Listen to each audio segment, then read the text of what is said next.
الله الله الله لا إله إلا الله ne m'adorerai jamais la ilaha illallah je n'ai aucun pouvoir la ilaha illallah c'est Allah qui m'a choisi la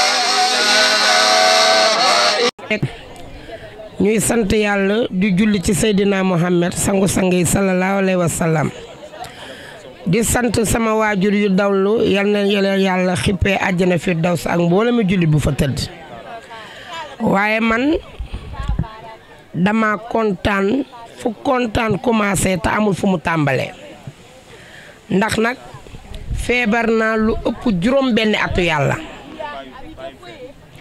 tëdd benn place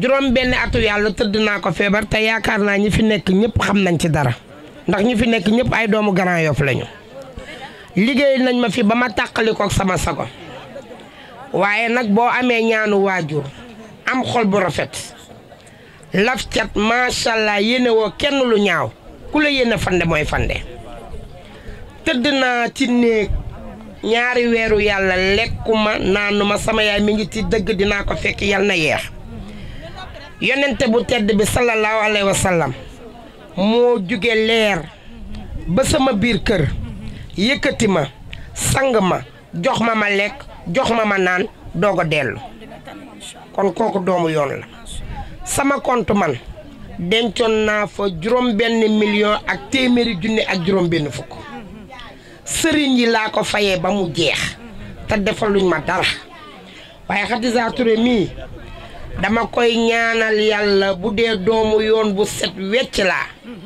yal na la yàlla defal jàmm yal na nga yëkkatiku ci kaw a kaw a kaw xam nga ñi fi toog xamuñu li la fi indi de barki Serigne Babacar Sy ñi fi toog ñëpp xamuñu li la fi indi yàlla suñu boroom moo la fi indi ak yonente bu tedd bi sallallahu alayhi wa sallam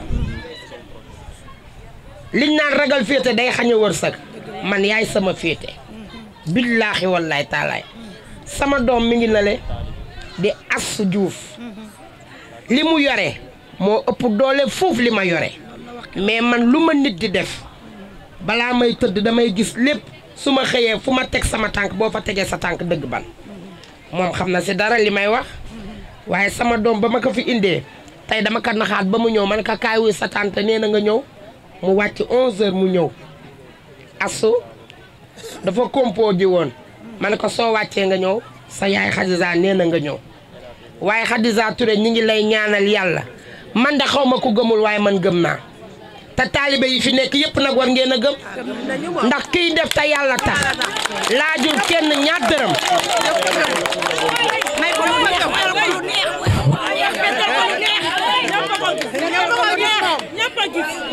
kuy def te yàlla tax laajul kenn ñaar dërëm hôpital CTO mi ngi nii xam nga jege na boo duggee balaa médecin di la seet da ngay fay junni beneen hôpital boo dem boo duggee da ngay fay junni waaye Khadija Touré laajul kenn ñaar dërëm biteel yi fi tege yëpp kenn rootewu ko seen kër de robinet bii nga ko rootee te ku robinet bii boo ko rootee courant moo koy doxal te Khadija mooy joxe te macha allah defal nit ñi te yàlla rek a tax ngeen teg ci seen bët karité bi lem bi rek la fajee doomu Adama Ndiaye te ku ne gis nga sa bët man de ku gisul gis naa ku gis naa ku gisul gis naa Khadija Touré ca kaw ca kanam merci.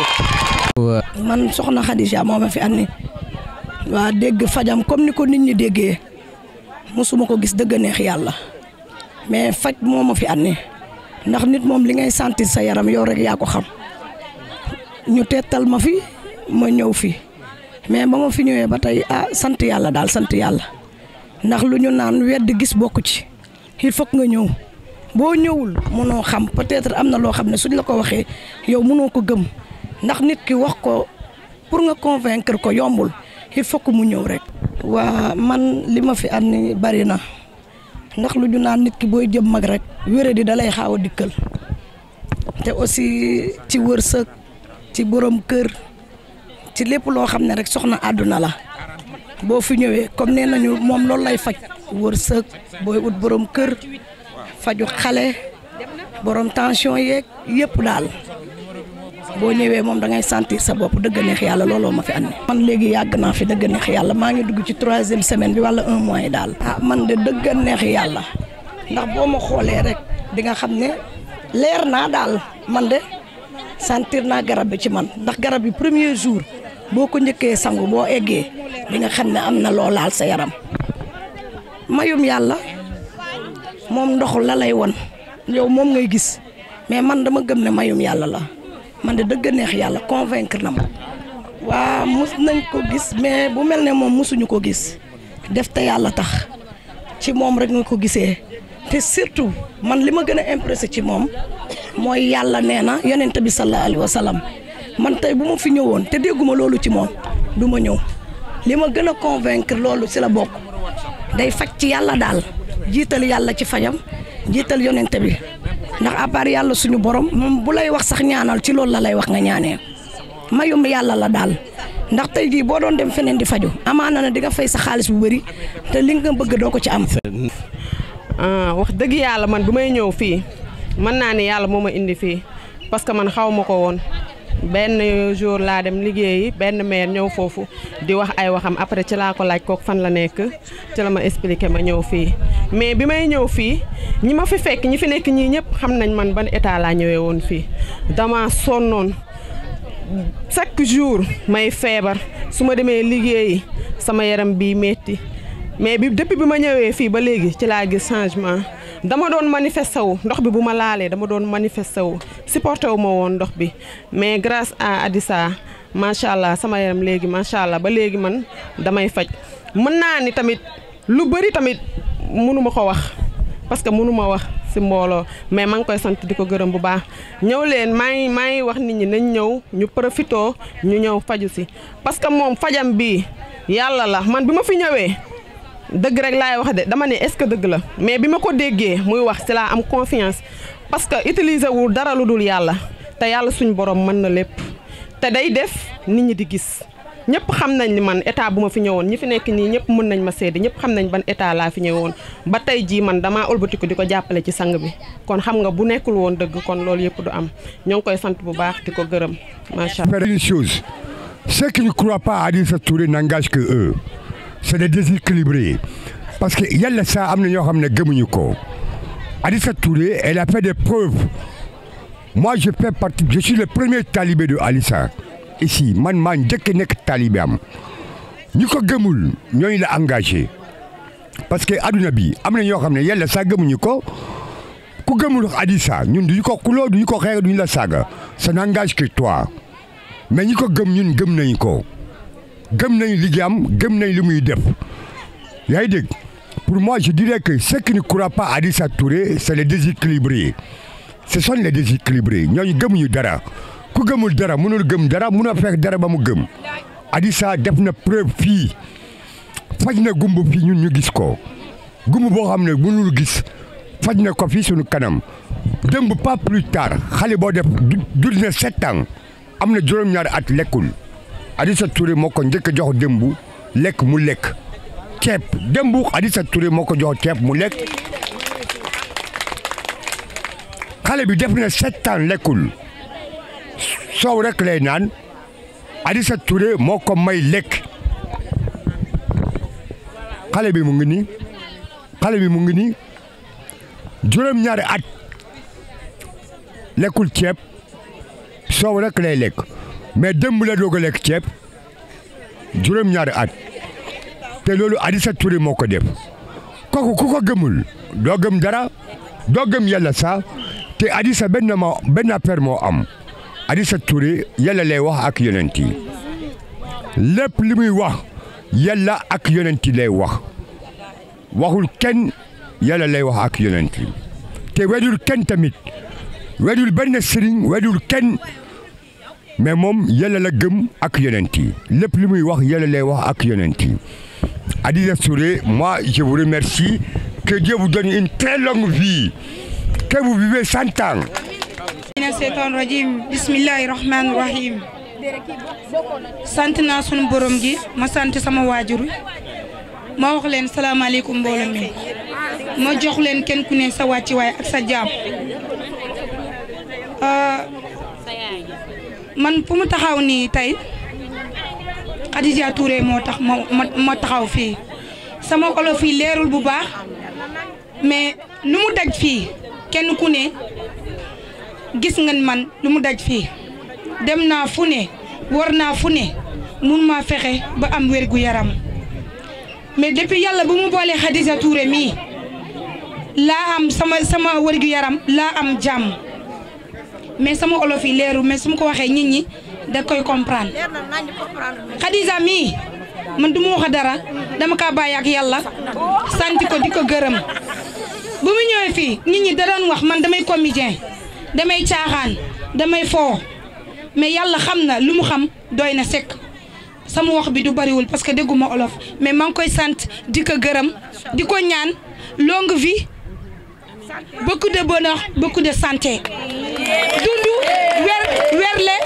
ñu ñaan ko suñu borom gi mu am wer chaque jour ñu koy déggante ak moom chaque jour ñu koy gis chaque jour ñu koy ñaan suñu borom gi ñu ngi koy sant du la wer góor bi man sama aajo moo ma fi indi woon ba yàlla def tey mu teg ma si wetam di liggéey ak man fii tamit ñu ngi koy sant ñun ñëpp tey defe naa ni ñëpp ñu fi nekk di ko jàppale si faj bi ku nekk sa aajo moo la fi indi woon waaye tey yàlla def na ñu am sant ba mujj ñun ñii si boppam di ko jàppale si faj mi ku nekk ñii rab moo leen fi indi woon ñuy daanu ñii problème am doom moo leen fi indi woon nga gis ne ñoo xam ne ut liggéey moo leen fi indi woon ku nekk sa aajo moo la fi indi woon ñii nga xam ne am na ñu fi amoon ñàkk gis ñi nga xam ne tey ay gumba la ñu woon tey yàlla may na leen kàttan ba nga xam ne am nañu seen wér ñëwatuñ fi am na ñi nga xam ne ñàkk dox lañ moo leen fi indi woon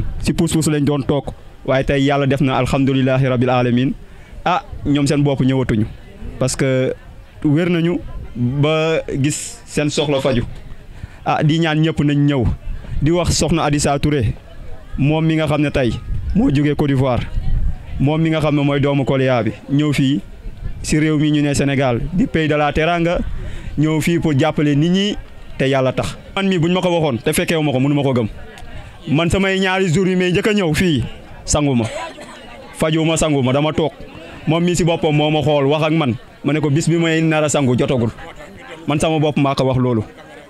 te yàlla def na ni tey jii maa yor léppam ñooy dox soxla am lu ñuy yor ak ñii fi nekk ñii nga xam ne tey ñoom ñooy ay nitam ñooy ay taalibeem tey ñun ñooy taalibe yi nga xam ne premier jour yi bu mu ñëwee fii ñoo àndoog moom bu ngee ko muy métti dox ak moom ci course yëpp tey lii kuñ ko waxul mënoo ko gëm moo tax ku nekk na nga góorgóorlu même bu dee sax benn bis la donte benn bis nga doxantu ba fii nga ñëw gisal ko sa bët waaw lii ay nettali rek taxul mu nga gëm ko waaye moom mii nga xam ne mooy soxna Adissa Touré man li ma gën a attiré si moom mooy lan benn kàddu bu mu ëpp lu muy utiliser mooy baatu laa ilaha illallah baat boobu man jullit laa man tey quartier gii am na rôle yu ma fi géré tey mun naa ni imaamu quartier bii maa nekk seen ginnaaw ñoom ñëpp maa leen teewal tey maay ndaw bi nga xam ne si quartier gi maa nekk si ginnaaw imaam yi muy jàq yi muy jumaa yi waaye su ma ñëwee gis kuy wax si yàlla ah du ma ànd loolu jàppale la man yàlla laa xam ak yeneen bi ay kàddoom boo si déggee nag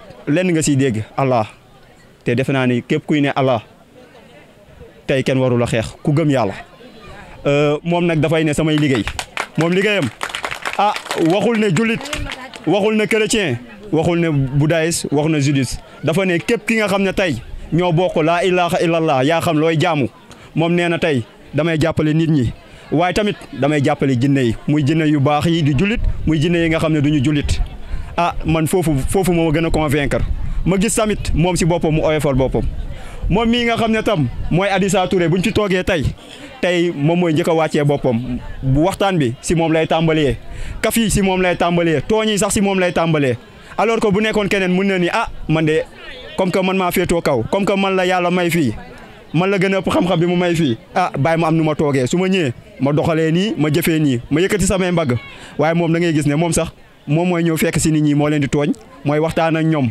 moom si boppam moo lay won li nga xam ne yow di nga ko ñeme kon loolu dañ koy remercier di ko sant di ko gërëm man de su ma amee wér bu toll nii dama ko koy santee bu baax a baax a baax ginnaaw yàlla suñu borom ak yeneen bi ak samay waajur maa ngi sant Adissa Touré bu baax a baax a baax a baax parce que man daf ma am lu ma won jaar naa feneen ak feneen ak feneen waaye man yàllaa ma booleeg moom loolu du man du moom da koy wax sax si biir waxam nee na ma yow ñëwaloo sa bopp yàlla moo ñu boole man ak yow man maa la fekk si loolu la ma wax tey kàddu yooyu mooy des si man ba léegi amul nag lu ñu deful man ak moom luñ fi durant 2 mois yu fi nekk dem nañ fu nekk dugg nañ su nekk waaye Adissa man damay ne oyof bu may nekk si moom man loolu laa ëpp lu may témoigner jullite na oyof na baax na te jullit def naa ni loolu lay seede si moromu jullitam te di leen wax ni Adissa Touré amul heure waxtu du ko rëcc bu dul mu nekk si li kaw liggéey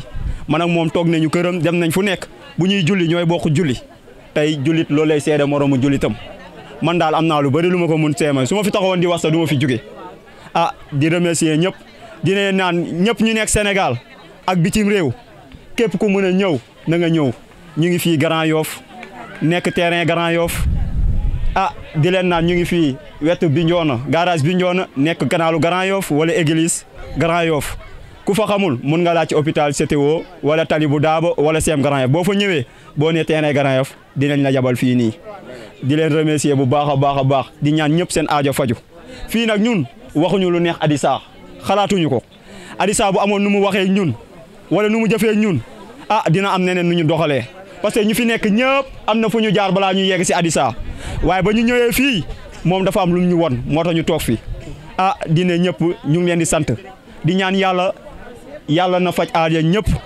ñun ñii fii ñëw man de reconnaissant na envers elle wax dëgg yàlla aw ma fayam dama koy bàyyi ak yàlla suñu borom yàlla na ko yàlla fay daal loolu laa am li ma wax. Je commencerai par dire Bismillah Rahman Rahim au nom de Allah, le tout miséricordieux, le très miséricordieux. Comme vous l'avez bien dit au début, vous dites que c'est difficile de parler de soi. Vraiment, je ne sais pas. Je pense que c'est Allah qui veut. C'est vrai que je suis passée par beaucoup d'étapes que je ne comprenais pas, au moins 5 ans en avance. Je vivais des choses incroyables, mais que je ne pouvais pas expliquer aux gens. Mais la suite, voilà ce que ça donne. Au fait, je ne saurais pas vous dire, parce que personne ne me l'a donné. Ce n'est pas quelque chose qu'on donne. Ce n'est pas quelque chose que j'ai. Je pense que c'est Allah qui choisit, qui il veut. Et voilà, Allah fait. Je fais partie des personnes vraiment qui disent à Allah. Je fais partie des personnes qui disent à Allah et Allah répond. C'est comme ça que je pourrais parler parce que pour moi-même c'est incroyable. Je dis à Allah, je prononce le nom d'Allah, je formule dans mon cœur. Ou souvent je formule dans mon cœur avec le regard, avec de l'eau, avec seulement ma main comme ça. Même sans eau on peut soigner. Donc en quelque sorte je dis à Allah. Quand les gens viennent avec leur bidon, avec de l'eau, je dis Allah c'est toi qui les connais. Ce qu'ils sont venus chercher, donne-les. Donc chacun a son bidon, a son médicament personnalisé. Et quand lui il donne à quelqu'un d'autre, ça devient aussi personnalisé pour cette personne. C'est difficile d'expliquer Allah. C'est trop difficile. Je ne sais pas, je pense que mes pas sont guidés par Allah subhanahu wa ta'ala. Parce qu'il y a beaucoup de pays. Il y a des gens qui m'appellent dans d'autres pays. Et Allah subhanahu wa ta'ala a fait que ce soit le Sénégal, après le Burkina Faso. Donc, moi je pense que c'est une mission. Au fait, derrière tout ça, c'est de la lumière que je donne. Au fait, les gens viennent avec leurs maladies, ils sont soignés, ils viennent avec leurs problèmes. C'est accepté. Mais en réalité, c'est une lumière que je donne. Et Allah il m'amène là où il veut. Là où il veut que je travaille, il m'amène. Et aujourd'hui, je vois que c'est le Sénégal. Et le Sénégal, je découvre des choses moi-même dans mon travail au Sénégal que je n'avais jamais vu. Pourquoi? Jamais vu. Surtout j'ai toujours soigné au Sénégal. J'ai toujours soigné. Quand je commence à soigner les gens qui sont possédés, viennent toujours. Et moi, je les soigne, souvent en tuant des djinns. Mais au Sénégal, j'ai eu l'occasion de parler avec des djinns qui sont venus s'asseoir pour me dire qu'est-ce que je leur fais, qu'est-ce que je ne leur fais pas. Et encore au Sénégal, je vois que beaucoup de djinns se convertissent à l'islam. Et il y a une première qui est arrivée dans mon travail, c'est que habituellement les méchants viennent. Bon, moi je travaille dans la lumière et forcément ça gêne la méchanceté, ça c'est sûr. Mais maintenant, il y a des gentils djinns qui ont commencé à venir, qui viennent, cette eau que vous voyez. Quand un djinn, quel que soit un être humain ou un djinn malfaisant, vraiment c'est pas bon. Mais ils viennent, ils prennent leur ablution dessus et puis ils disent qu'on est là. Mais ça, je ne savais pas ça dans ce travail, je le découvre. Et c'est au Sénégal que j'ai compris que je dois aussi, comme les djinns et les êtres humains aussi ont besoin de moi. Et ils l'ont signifié, ils ont dit non, non, on n'a rien contre toi. Moi j'ai dit mais vous maltraitez mes semblables. Donc qu'est-ce que je dois? Il dit non, il ne faut pas nous tuer, il faut nous parler. Et effectivement, depuis que je leur parle, il y a des djinns qui deviennent musulmans. Avant-hier soir, nous on est partis à la maison. Il y a un djinn qui est arrivé ici, dans la maison des gens ici, qui a possédé une fille qui a commencé à tout gâter ici. Mais quand je suis arrivé, vous savez ce que le djinn a fait? Quand je suis arrivé d'abord, il a dit la méchante vient d'arriver. Et quand j'ai commencé, il a fait ça. Il a fait son doigt comme ça. Il dit moi je suis venu pour me convertir. J'ai dit mais c'est pour te convertir que tu m'appelles la nuit? Vous n'avez pas la notion du temps? Il dit je suis là pour ça. Et quand je l'ai converti, il est parti. Donc moi, cet aspect-là, je le découvre au Sénégal. Et je suis étonnée parce que moi aussi je vis quelque chose. Parce qu'il y a moi, en tant qu'être humain, il y a Allah qui fait ce qu'il veut. Moi aussi je vis quelque chose d'incroyable au Sénégal. Et je ne sais pas, il se passe quelque chose au Sénégal. Ça doit être forcément une terre bénite. Parce que c'est ici que 17 millions de djinns se sont convertis. Depuis que je travaille, jamais, je n'aurais jamais pensé que c'était possible. C'est ici qu'on a l'habitude d'aller au bord de la mer. Une fois on est parti, puis je dis mais attends que je fasse des bénédictions pour les êtres qui vivent ici. Et je fais ma main, puis je fais des bénis. Quand j'ai fini, il y a des djinns qui sont venus. Tu veux qu'on se convertisse? J'ai dit oui, ils sont convertis. Il y a une femme djinn qui sort, qui dit merci, j'ai mon frère parmi eux. Et après, il y a un groupe de djinns qui vient, on est 70, on veut se convertir. Je dis ça c'est peu. Ils disent, on est 700, on veut se convertir. Je dis ça c'est peu. On est 7000, je dis c'est peu. On est 700 000, je dis c'est peu. On est 7 millions, je dis ok. Ils ont récité la Kalmatou Shahada. Si vous voyez, même dans mes vidéos, j'ai un chapelet d'une autre couleur, même quand vous voyez toutes mes vidéos.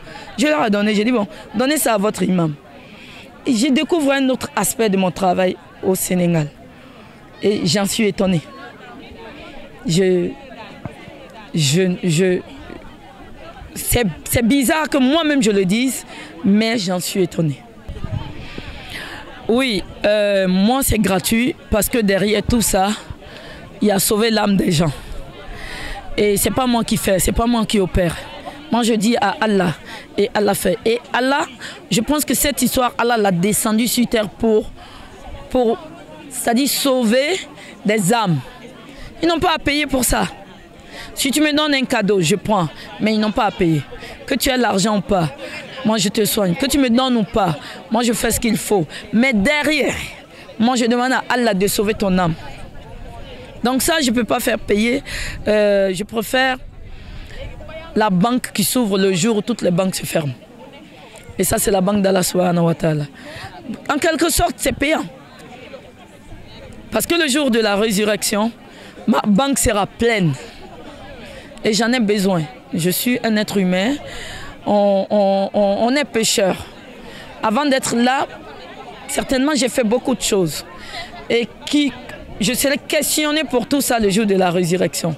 Et laissez-moi remplir ma banque. Alhamdulillah Rabbil Alamin. Je pense que ce boulot-là, Allah n'appelle pas n'importe qui.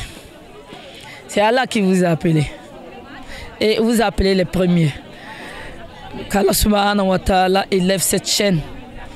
Aujourd'hui, qui va gagner beaucoup d'assanat en faisant passer le message à beaucoup de Sénégalais qui vont en bénéficier. Qu'Allah subhanahu wa ta'ala vous bénisse. Qu'Allah subhanahu wa ta'ala fasse de vous une chaîne parmi les chaînes Namarwan. Et ici-bas est le jour de la résurrection. Merci beaucoup. Djeridjif. Khadija loo bëgg ma defal la ko tey boo leen bëggee nag da ngeen xam nga yéen du ngeen ay gëwël da ngeen aw mu neex Khadi yow loo bëgg ma defal